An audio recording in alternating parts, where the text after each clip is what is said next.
kita pakai bahannya yang lokal, tanah, bambu, jerami, dan kapur. Kita dapat nggak jauh dari tempat ini. Besi dan semen itu hanya untuk fondasi saja. Mungkin 40% lebih murah ketimbang membangun rumah konvensional. Halo, selamat datang di rumah tanah kami. Misbah, istri, dan 2 anaknya tinggal di rumah tanah bergaya farmhouse ini sejak tahun 2023. Luas bangunannya 92 meter persegi dan berlantai 2. Menggunakan kurang lebih 2 dam truk tanah, 3 truk pasir, jerami 1,5 truk, kemudian bambu itu sekitar 300 batangan, yang mahal fondasi dan kayu-kayu ya seperti kusen atau pintu jendela. Selain bahannya lebih murah, menurut Misbah, rumah tanah juga punya keunggulan lain. Punya karakter thermal, jadi dia bisa meregulasi suhu ruangan itu tetap nyaman tanpa harus menggunakan tambahan penghangat atau AC. Bisa menyerap bau, lembab, sehingga udara dalam rumah itu cukup sehat. Selain itu juga peredam suara yang cukup bagus. Bangunan ini ditopang oleh rangka bambu, jadi relatif cukup fleksibel ketika ada goncangan atau gempa.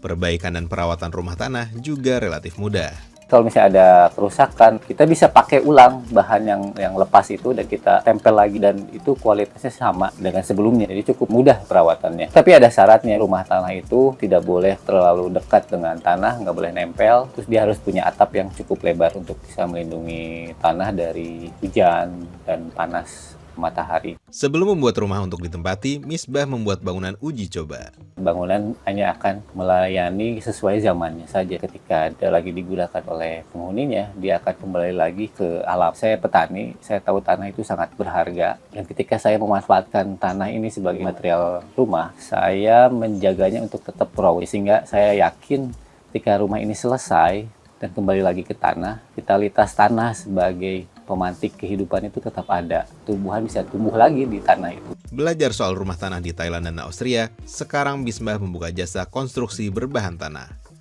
Pasangan suami istri Farhan dan Amel adalah salah satu yang memakai jasanya. Pindahnya pola pikir, kita terbiasa dari kecil ada di rumah pada umumnya, semuanya pakai cat dan lain-lain. Kekhawatiran itu kayak nanti kalau misalnya nggak bisa ngebenerin gimana? Oh, kita bisa belajar. Nanti kalau warnanya nggak sama gimana ya? Ternyata ketidakseragaman itu tuh juga punya seninya sendiri. Kekhawatiran itu kita coba proses dengan kita cari data, refleksikan apakah kita masih bisa menerima itu atau tidak. Benefit ke depannya ketika kita butuh repair, saya bisa melakukan sendiri. Ambil tanah di depan, kita plester sendiri. Terus yang kedua juga AC. Bisa jadi kita butuh AC kalau siang. Nyatanya ketika pakai tanah, rumah sangat nyaman. Kita save banyak banget hidden cost di depannya. Usaha yang dijalani Misbah tidak hanya untuk mengenalkan bahan bangunan alternatif yang ekonomis. Dia ingin meningkatkan pendapatan tukang bangunan. Proses membangun rumah tanah, alokasikan uang itu lebih banyak ke pekerja. Materialnya murah, tapi proses membangunnya cukup lama. Mungkin bisa 2 kali lipat dari membangun rumah konvensional. Tapi buat saya itu jauh lebih adil. Jadi uang itu memang dialokasikan pada mereka yang membangunnya ketimbang pada industri material bangunan yang jelas-jelas yang dalam prosesnya itu merusak lingkungan. Tertarik membuat rumah dari tanah, sahabat DW?